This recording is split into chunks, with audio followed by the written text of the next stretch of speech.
My name is Clodagh and I'm a photographer based in Dublin, Ireland, and I'm representing Ireland this year's Circulations Festival. When I kind of started taking pictures, I didn't have a specific end goal. I started taking pictures with disposable cameras. It was a slow journey to, I suppose, finding your voice and what you want to portray in photography.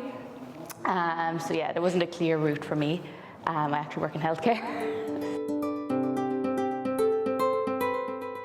I've always been interested in Irish history and politics, and I would have visited Derry just for myself, for enjoyment. I had friends there, and I remember going to a march for Easter Monday, and there was, I suppose, paramilitaries marching, but what really struck me was how the children acted. The children acted like mini paramilitaries.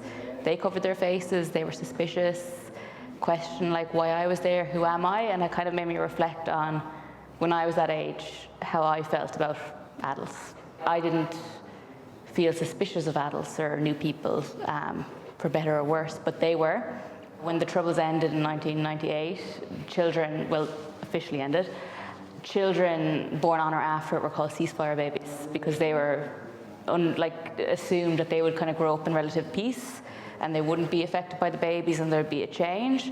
But I think, and you see in these pictures, in areas that were really affected by the Troubles, the legacy lives on, and I don't know, could you really call them ceasefire babies? I think they're still hugely impacted by, I suppose, the social and economic difficulties that a post-war society kind of has to deal with. I would never, when I grew up, expect to see a 10-year-old with a petrol bomb.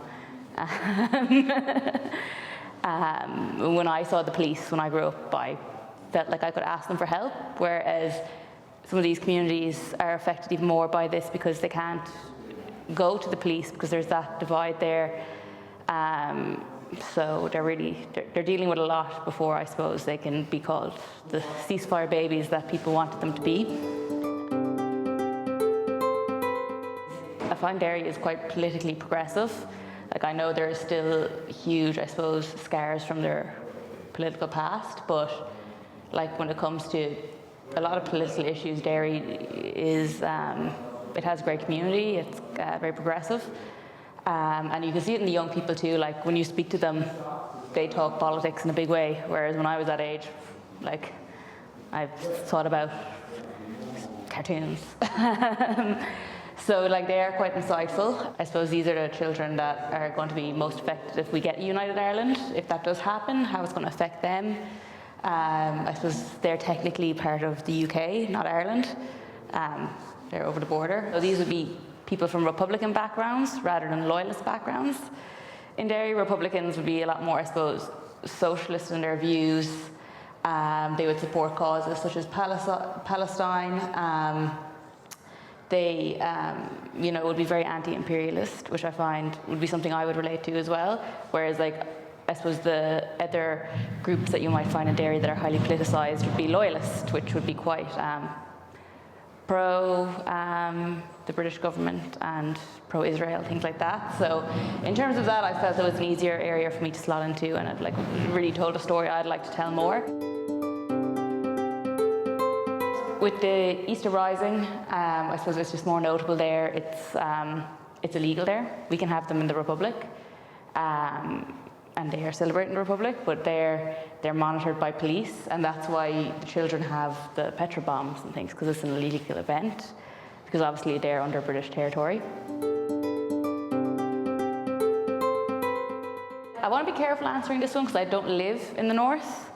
I would say things have evolved, people that I do know that live in highly Republican areas, they are happily having friendships with people from highly loyalist areas.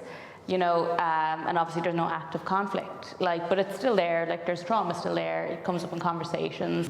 The young people here, people that have been, growing up post the Good Friday Agreement, they still experience a lot of violence. It's just turned inward now. More people have died by taking their own lives than were murdered during the Troubles, so I think that speaks a lot to, I suppose, the seriousness of the project and how it impacts the young people that weren't even around for that time of violence. Long may their bonfire continue.